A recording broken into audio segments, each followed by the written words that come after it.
నమస్కారం TCN news కి స్వాగతం. ముందుగా ముఖ్యాంశాలు. డిఎస్సి పరీక్షలకు హాజరయ్యే యువతకు ప్రభుత్వమే ప్రత్యేక శిక్షణ ఏర్పాటు చేసింది. పాలకులలో స్పష్టం చేసిన రాష్ట్ర మంత్రి డాక్టర్ నిమ్మల. భీమవరం మావుళ్లమ్మను దర్శించుకున్న ఆంధ్రప్రదేశ్ హైకోర్టు జడ్జి గోపాలకృష్ణారావు. స్వాగతం పలికిన అర్చకులు, అధికారులు. తనకు ఏఎస్ఆర్ ఇంజనీరింగ్ ప్రాంగణంలో రింగ్ డాన్స్ తో అలరించిన 175 మంది బాలికలు. అభినందించిన ఎమ్మెల్యే ఆర్మిల్లి. ఇచ్చిన మాట ప్రకారం విద్యుత్ ధరలను పెంచొద్దు. తణుకులో ప్రభుత్వాన్ని కోరిన రాష్ట్ర మాజీ మంత్రి కారుమూరి. తణుకులో ఘనంగా షణ్ముఖి ఆంజనేయరాజు జయంతి వేడుకలు. విగ్రహానికి నివాళులు అర్పించి అంజలి ఘటించిన ప్రముఖులు. ఎయిడ్స్ మహమ్మారికి దూరంగా ఉంటూ ఆరోగ్యాన్ని రక్షించుకోవాలి. అమలాపురం కలెక్టరేట్ లో ఉద్బోధించిన గ్రామీణ అభివృద్ధి సంస్థ ప్రాజెక్ట్ డైరెక్టర్ శివశంకర ప్రసాద్. రాష్ట్రంలో ఎన్డీఏ ప్రభుత్వం ప్రతిష్టాత్మకంగా నిర్వహించబోయే డిఎస్సి పరీక్షలకు హాజరయ్యే నిరుద్యోగ యువతకు ధర్మారావు ఫౌండేషన్ ఆధ్వర్యంలో శిక్షణ అందించనున్నట్లు రాష్ట్ర జలవనరుల అభివృద్ధి శాఖ మంత్రి డాక్టర్ నిమ్మల రామానాయుడు తెలిపారు. పాలకులలో నిరుద్యోగ యువతతో ఆదివారం నిర్వహించిన సమావేశంలో ఆయన పాల్గొని మాట్లాడారు. ఈ సంస్థ ఆధ్వర్యంలో నిర్వహించబోయే ఈ కార్యక్రమంలో 800 మంది తర్ఫీదు పొందనున్నారని వెల్లడించారు. మేము పార్ట్ టైమ్ గా స్కూల్స్ లో గానీ లేదా ఇతరత్ర కొంచెం మా ఎడ్యుకేషన్ కంప్లీట్ అయిన తర్వాత గ్యాప్ ఉండడం వల్ల ఇంట్లో ఏదైతే ఫ్యామిలీకి సపోర్ట్ ఉండడం కోసం ఏదో పార్ట్ టైమ్స్ జాబ్స్ చేసుకుంటూ ఉన్నాం.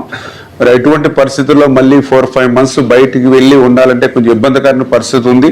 ఒక్కసారి మీరు కూడా ఆలోచన చేసి పాలకుల్లోనే మాకు ఏదైనా కొంచెం ఆ కోచింగ్ ఏర్పాటు చేస్తే మాకు కొద్దిగా ఈజీగా మాకు ఉంటుందని మరి ఎవరైతే మన పాలకులు చాలా మంది మాట్లాడడంతో నేను కూడా జనరల్గా సరే ఓకే మనము పాలకొల్లు కాన్స్టిట్యున్సీ పరిధిలో ఏమన్నా ఒక 200-300 అట్లా ఉంటారులే అని మనం కూడా సరే చెప్దామని అప్లికేషన్ తీసుకోమన్నాం. కానీ డైలీ ఒక 600-800 మధ్యన ఈ అప్లికేషన్స్ వచ్చినాయి.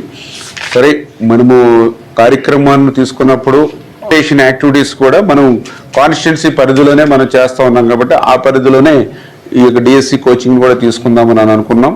దానిలో భాగంగానే ఈ యొక్క ఆంధ్రప్రదేశ్ రాష్ట్రంలో ఏదైతే ప్రగతి మన నిన్న కూడా మేము కూడా పర్సనల్గా కూడా నేను కూడా వెళ్ళి విజిట్ చేయడం జరిగింది. ఎందుకంటే మనం చేసేటువంటి కార్యక్రమం మళ్ళీ సక్సెస్ అవ్వాలి. ఎందుకంటే మీకు కూడా తెలుసు మేము కూడా రాజకీయాల్లోకి వచ్చింది సర్వీస్ ఓరియంటెడ్తో వచ్చినటువంటి వ్యక్తులం. 2005 నుంచి కూడా మన సేవా కార్యక్రమాలు ఎమ్మెల్యే కాకముందు నుంచి కూడా మనం చేస్తూ ఉన్నాం. మనం ఏ కార్యక్రమం చేసినా కూడా సక్సెస్ఫుల్గానే మరి ఆ కార్యక్రమం చేస్తామనే విషయం కూడా మీ అందరికీ తెలుసు. అది డిఎస్సి అనేది కొద్దిగా ఎందుకంటే మా వరకు వచ్చేటప్పటికి పొలిటికల్గా లేకపోతే ఇతరత్ర రంగంలో ఉన్నాం. అదంతా కూడా పూర్తిగా మీకు సంబంధించినటువంటి సబ్జెక్టు. కోచింగ్లో ఎట్లా సక్సెస్ అవుతున్నారు యవనగడ్డ అని చెప్పి నేను కూడా పర్సనల్గా వెళ్ళి విజిట్ చేసి నేను కూడా 2-3 అవర్స్ అక్కడ స్పెండ్ చేయడం జరిగింది. ఏదైతే ఆ ప్రగతి కోచింగ్ ఏదైతే ఉందో వాళ్ళు ఆల్రెడీ బాగా ఎస్టాబ్లిష్డ్, ఇందులో బాగా 90% జాబ్స్ వాళ్ళే రీచ్ అవుతున్నటువంటి పరిస్థితి ఉంది. కాబట్టి వాళ్ళకి సంబంధించినటువంటి స్టడీ మెటీరియల్ కానీ వాళ్ళు ఏ రకంగా పిల్లలకి గైడ్ చేస్తూ ఉన్నారు, కోచింగ్ ఇస్తూ ఉన్నారు అనేటువంటిది కూడా వాళ్ళ ద్వారా మనం తీసుకోగలిగితే. ఈ కార్యక్రమంలో కూటమి పార్టీల ప్రతినిధులు పాల్గొన్నారు. భీమవరం ఎలవేల్పు శ్రీ మావుళ్లమ్మ అమ్మవారిని ఆంధ్రప్రదేశ్ హైకోర్టు న్యాయమూర్తి వి గోపాలకృష్ణారావు కుటుంబ సమేతంగా ఆదివారం దర్శించుకుని ప్రత్యేక పూజలు నిర్వహించారు. వీరికి ఆలయ ప్రధాన అర్చకులు బ్రహ్మశ్రీ మదిరాల మల్లికార్జున శర్మ, అసిస్టెంట్ కమిషనర్ బుద్ధ మహాలక్ష్మి గణేష్ పూర్ణకుంభంతో స్వాగతం పలికారు. వేద ఆశీర్వచనం అనంతరం తీర్థ ప్రసాదాలు అందజేశారు. అమ్మవారి చిత్రపటం, ప్రసాదాలను న్యాయమూర్తికి ఏసీ అందించారు.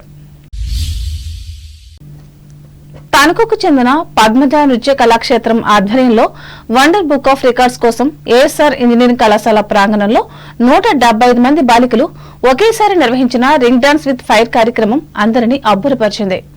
ఆదివారం ఏర్పాటు చేసిన ఈ ప్రత్యేక కార్యక్రమాన్ని ఎమ్మెల్యే ఆర్మిల్లి రాధాకృష్ణ ప్రారంభించి మాట్లాడారు. ముఖ్యంగా విశిష్ట ప్రతిభను కనబరిచిన విద్యార్థులను ఆయన అభినందించారు.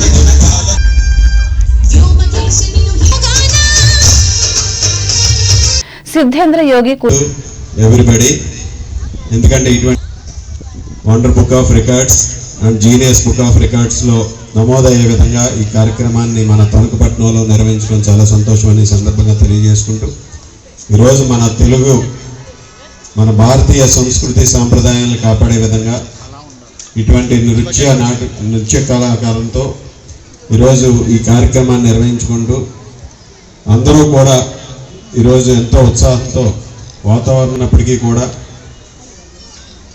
ఈ రికార్డుని మనం సాధించాలని ప్రతి ఒక్కరు కూడా ఈరోజు పేరెంట్స్ అందరూ కూడా వచ్చి ఈ కార్యక్రమాన్ని పిల్లల్ని తీసుకొచ్చి చేయటం, ఈ రికార్డుని సాధించడం చాలా సంతోషం అనే సందర్భంగా తెలియజేసి కూచిపూడి కళాపీఠం vice principal doctor Chinta Ravi Balakrishna అధ్యక్షతన జరిగిన ఈ కార్యక్రమంలో ASR group of institute chairman Akula Vijayavardhan పాల్గొన్నారు. విద్యుత్ ధరలను తగ్గిస్తామని చెప్పిన ప్రభుత్వం పెంచే ప్రక్రియ చేపట్టడం విచారకరమని మాజీ మంత్రి కారుమూరి వెంకట నాగేశ్వరరావు పేర్కొన్నారు. తనకు ఆదివారం ఏర్పాటు చేసిన విలేకరుల సమావేశంలో ఆయన మాట్లాడారు. అసలే పెరిగిన నిత్యావసరాల ధరలతో సతమతమవుతున్న ప్రజలకు విద్యుత్ రేట్లు భారం అవుతాయని ఆందోళన వ్యక్తం చేశారు. ఇప్పటికైనా ప్రభుత్వం స్పందించి చర్యలు తీసుకోవాలని కారుమూరి సూచించారు. విద్యుత్ ఛార్జీలు పెంచాం, విద్యుత్ ఛార్జీలు అవసరమైతే తగ్గిస్తాం.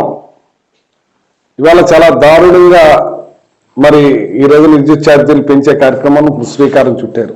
6 నెలలు గడవక ముందే మళ్ళీ ఛార్జీలు పెంచేస్తామని చెప్పి దీపావళి పండుగ నుండి రాష్ట్రానికి 6,072,86,00,000 భారం మోపినది ప్రభుత్వం. అంటే ప్రతి యూనిట్పై 92 రూపాయల భారం మోపుతున్నారు. ఈ నెలలోనే 15,400 కోట్ల రూపాయలని భారం మోపేస్తున్నారు.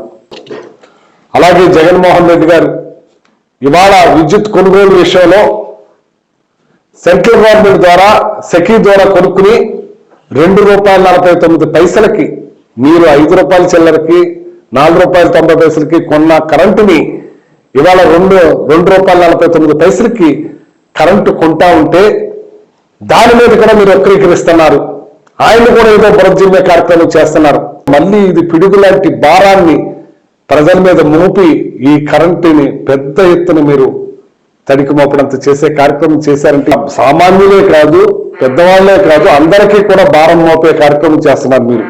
అనంతరం అతిలి గ్రామంలో నిర్వహించి తలపెట్టిన సుబ్రహ్మణ్యేశ్వర స్వామి షష్ఠి మహోత్సవ గోడ పత్రికను కారుమూరి ఆవిష్కరించి ఆశీస్సులు అందించారు.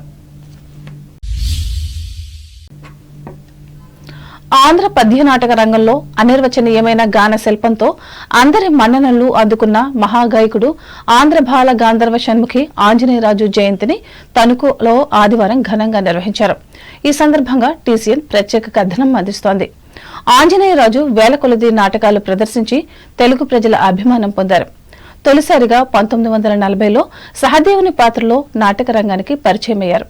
ముఖ్యంగా కురుక్షేత్రంలో శ్రీకృష్ణుని పాత్ర ఆంజనేయరాజుకు ఎనలేని కీర్తిని సంపాదించి పెట్టింది.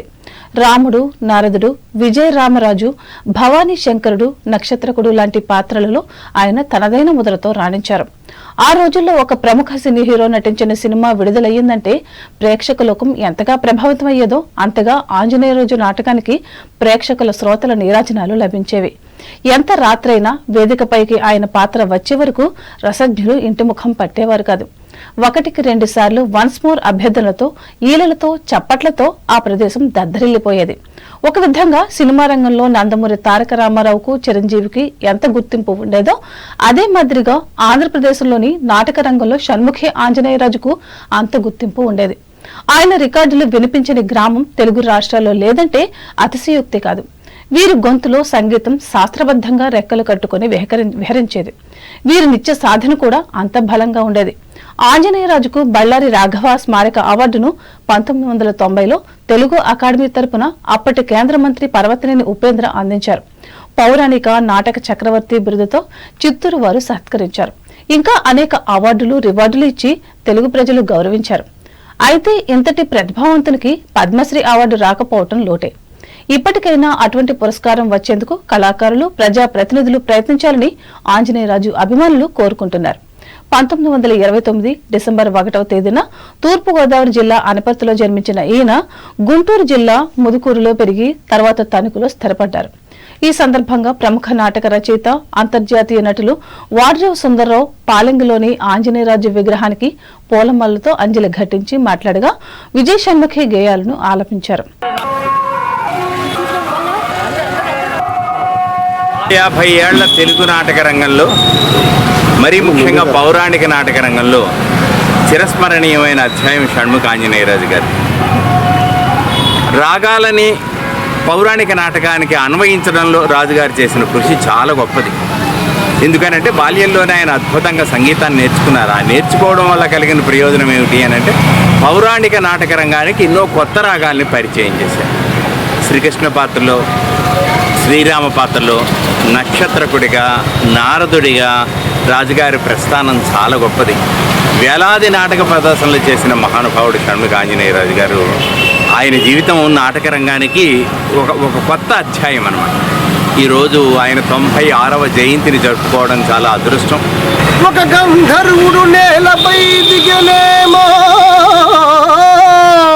లేనిచో పద్యనాటక రంగమున హీవిగా మధుర కంఠం బెత్తుచో రాగడోలికలో శ్రోతలను పివేయగల కీర్తిశ్రీని సాధింప నేరికి సాధ్యంబగు ఒక్క షణ్ముఖికి చెల్ల జాతి గర్వింపగా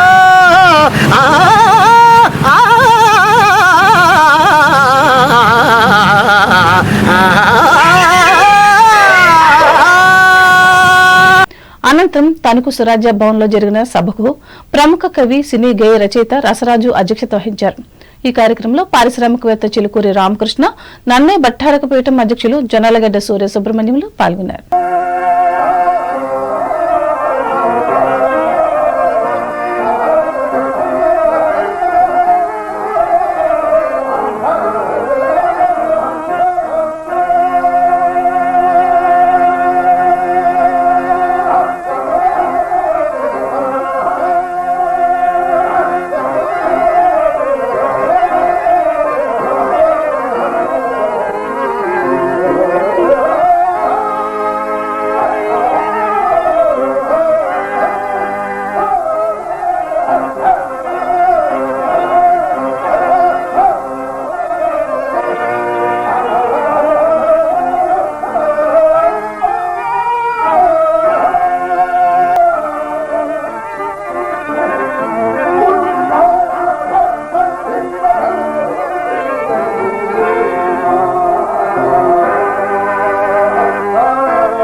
कर्मयोगो विशिष्यते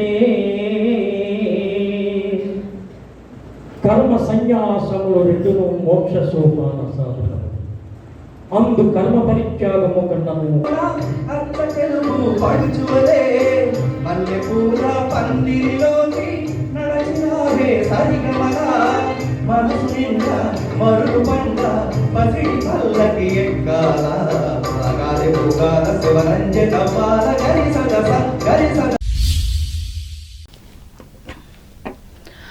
Tanuku senior citizens welfare association, Nisha ఫౌండేషన్ల సంయుక్త ఆధ్వర్యంలో ఆదివారం ఉచిత వైద్య సేవలు అందించారు.